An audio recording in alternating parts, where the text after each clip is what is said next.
एक रोग है, उस रोग का इलाज आज बताएंगे हम आपको। बता देंगे नहीं? और हर एक घर में ये रोगी हैं।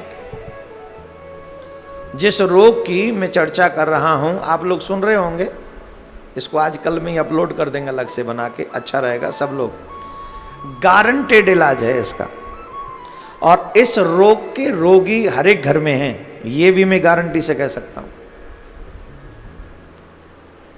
दो रोग बहुत बड़े हैं जिनके घर में बुजुर्ग हैं, बच्चे भी अभी से सीख लें, जवान भी सीख लो। कई तो जवान भी इस रोग के मरीज हैं। कौन से रोग के? बोले महाराज घुटनों में बड़ा दर्द होता है। यहीं बैठे हैं दो चार तो जिनको मैं जानता हूं, सीढ़ियां नहीं चढ़ी जाती। कईयों को तो डॉक्टर ने कह दिया तुम्हें घुटने बदलवाने ही पड़ेंगे। अभी पता नहीं हमको कोई कह रहा था, हमें याद नहीं आ रहा, बताओ। अभी कल परसों ही हमसे किसी ने कहा कि, अब ध्यान नहीं आ रहा हमको, भूल गए, कि महाराज जी, हाँ हमारे यहाँ पांडे जी रहते हैं, एक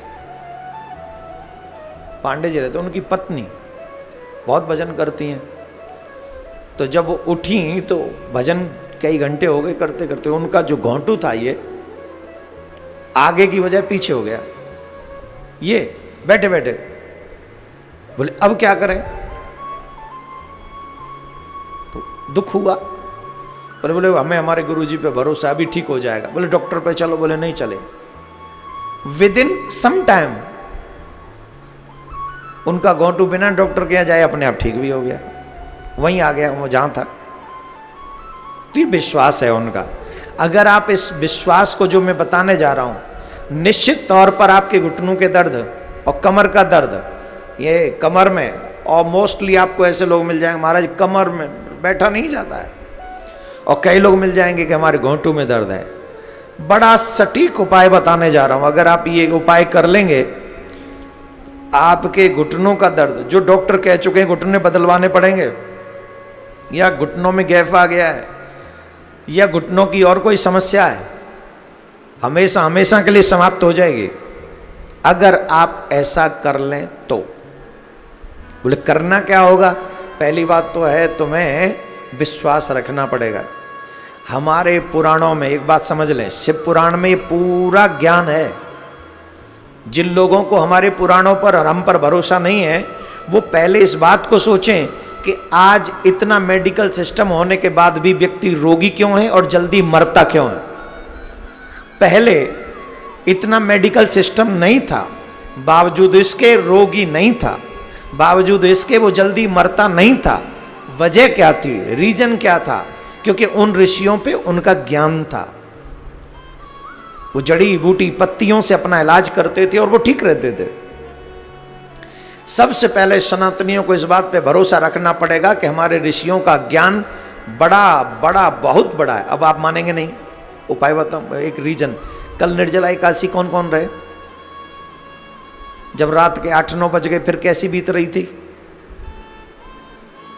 आपकी? हाँ जी, हाँ जी, पता चल रहा था ना कि व्रत करने में कैसी हालत होती है। एक दिन के व्रत में कंठ सूख गया, कई लोगों ने तो बीच में जल ले लिया, कई लोग कुछ कर गए, है ना? क्यों? क्योंकि हमसे वो कठिन तपस्या नहीं होती।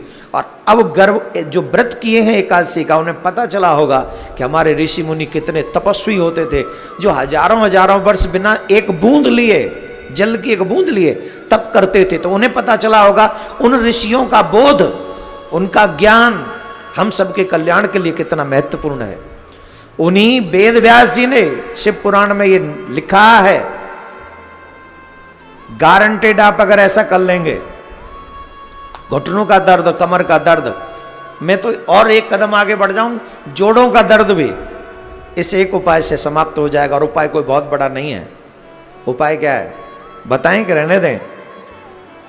शिवरात्रि के दिन रात्रि के 12 बजे शिव जी पे चढ़ा हुआ बेलपत्र ले आए, उनको प्रणाम करके पहले चढ़ाएं फिर ले आएं, और बेलपत्र लाकर मंदिर के बाहर खड़े होकर फिर मंदिर के शिखर का दर्शन करें, शिखर का दर्शन करें और वहीं शिखर का दर्शन करते करते उस बेलपत्र को चबा के खा जाएं। इतने मात्र से आपके घुटनों का, कमर का और जोड़ों का दर्द गायब हो जाएगा, आपको नहीं पता चलेगा। और बहुत बड़ा काम नहीं है, बहुत बड़ा काम नहीं है, हजारों रुपए की दवाई नहीं लगनी है, फ्री ऑफ कॉस्ट है, शिवरात्रि के दिन करना है। अब शिखर का दर्शन करने से क्या होता है? बोले शिखर दर्शन सर्व पाप नाशनम। शिखर दर्शनम, शिखर दर्शनम सर्व पाप नाशनम। भूत भावन भोलेनाथ के मंदिर के शिखर का दर्शन भी कर लिया जाए तो समस्त पाप नष्ट हो जाते हैं। पाप नष्ट हुए, बेलपत्र प्रसाद में पाया, आपके रोग नष्ट हो गए।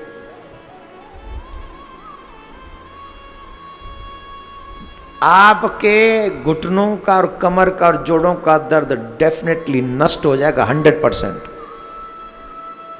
लेकिन करना होगा विश्वास के साथ। अविश्वास होगा तो भैया, अविश्वास में तो ये मेडिकल की दवाई भी नहीं लगती। डॉक्टर पे अविश्वास करके देख लो, दवा काम करना बंद कर देती है। बोलो राधे राधे। अभी एक इलाज और बताऊंगा, लेकिन बाद में, बीच कथा में, अभी नहीं। अभी थोड़े लोग सुन के हो जाएंगे, क्या कहते हैं, डॉक्टर थोड़ी है महाराज, मैं योगी भी, योग ऋषि थोड़ी हूँ और न मैं रोग ऋषि हूँ, न मैं रोग ऋषि हूँ, न मैं योग ऋषि हूँ। मैं तो ऋषि छोड़ो, मैं तो एक साधारण आप जैसा बालक हूँ। परंतु जब ग्रंथ पढ़ते हैं तो उससे कुछ ज्ञान मिलता है और वो आप तक पहुँचा दें, आपके मतलब में सिद्ध हो जाए तो अच्छी बात है ना। तो ऐसा कार्य करते रहिए जिससे आप सबका कल्याण हो। राधे राधे बोलना पड़ेगा। हमने आपको एक और बात कही थी, आपके एक रोग को और कटवा देंगे हम। एक और बीमारी प्रत्येक लेडीज को है, या जेंट्सों में भी है, थायराइड है। हाँ, कई लोग सतर्क हो गए। हाँ जी, हमारे भी घर में है 4 मरीज। बताओ, थायराइड का पक्का इलाज शिव पुराण के अनुसार बता रहा हूं। ये मेरा विचार नहीं है, ये मेरी ओपिनियन नहीं है। जिनके घर में थायराइड है उन लोगों को बड़े ध्यान से मेरी इस बात को सुनना चाहिए और जो इसमें बताया जा रहा है उसका प्रयोग करना चाहिए।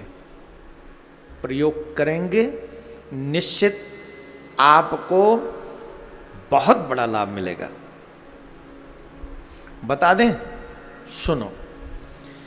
भगवान शंकर की एक पुत्री है, वैसे 6 पुत्री हैं भगवान शिव की, 7 बेटे हैं, 6 पुत्री हैं। उनमें से एक बेटी है, अशोक सुंदरी उसका नाम है। क्या नाम है? अशोक सुंदरी। जिन लोगों को थायराइड है उसे अपने घर से बड़ी आसानी से वो भगा सकते हैं अगर ये उपाय करें। क्या उपाय करना है आप जानते हैं? जब भगवान शिव का जो विग्रह है, जब जहाँ शिवलिंग होता है वहाँ उनका पूरा परिवार होता है। तो अशोक सुंदरी का निवास कहाँ पर है मालूम? जो मुझे बताया गया, जो समझा, जहाँ से जिलहरी है ना, जिलहरी इधर भी गड्ढा सा है, इधर भी गड्ढा सा है, बीच में एक ऊंची सी थोड़ी सी एक रेखा है जो उठी है, याद है? जहां पे रेखा वो संपन्न होती है, वो जो ऊंची धार सी जो जहां संपन्न होती है जिलहरी के जस्ट सामने या उस जिलहरी के ऊपर ही शहद से ओम लिखना चाहिए। ओम लिखिए शहद से और एक पात्र रख दीजिए सामने और फिर तांबे के लोटे से शिव का अभिषेक कीजिए। तांबे का ही लोटा होना चाहिए, वो तांबे के लोटे से आप अभिषेक करें शिवलिंग का, तो वो जल उस पात्र में आ जाएगा जो जिलहरी के सामने आपने रख दिया। उस जल को ले जाइए द्वादशी के दिन दोपहर के 12 बजे, द्वादशी के दिन दोपहर के 12 बजे इस जल को वो लोग ग्रहण करें जिनको थायराइड है, और 5 द्वादशी कॉन्टिन्यूस ये करना है। 5 द्वादशी में जब आप ये कर लेंगे तो आपको पता चलेगा कि कितना बड़ा फर्क आ गया है आपके थायराइड को सफल होने में, ठीक होने में। आप इंटरनली ये फील करेंगे, ये मेरा नहीं, ये शिव पुराण का कथन है, ये उपाय है, और कुछ लगना नहीं, शहद और जल ही है और कुछ भी नहीं है। थायराइड का इलाज कितना होता है अंग्रेजी दवाओं से बताना जरा। जीवन भर की दवाई है, खाते रहो खाते रहो खाते रहो, खत्म नहीं होगा। शुगर का खाते रहो, कभी ठीक नहीं होगा। तो कितना सरल सीधा सिंपल सा इलाज है। 5 अरे भाई वो दवाई लेते रहो ना, कौन रोक रहा है? हम थोड़ी ना मना कर रहे हैं कि ये करो तो दवाई मत, दवाई लेते रहो, लेकिन साथ में अपने वेद पुराणों में भी जो उपाय बताए गए हैं उन उपायों को भी करते रहना चाहिए। अगर आप इस उपाय को करेंगे तो निश्चित तौर पे आपको बहुत बड़ा बेनिफिट होगा। तो प्रत्येक व्यक्ति तक ये वीडियो पहुंचा दी जाए, अभी बना के पहुंचा देंगे आप तक, तो थायराइड वालों का भी कल्याण हो जाएगा। आज की शिव कथा रोग नाश करने वाली है। पहले हम बता चुके हैं, कमर दर्द और वो घुटनों दर्द और ये दर्द और वो दर्द, हर दर्द की दवा है शिव कृपा, हर दर्द की दवा है तुम्हारे इष्ट की कृपा।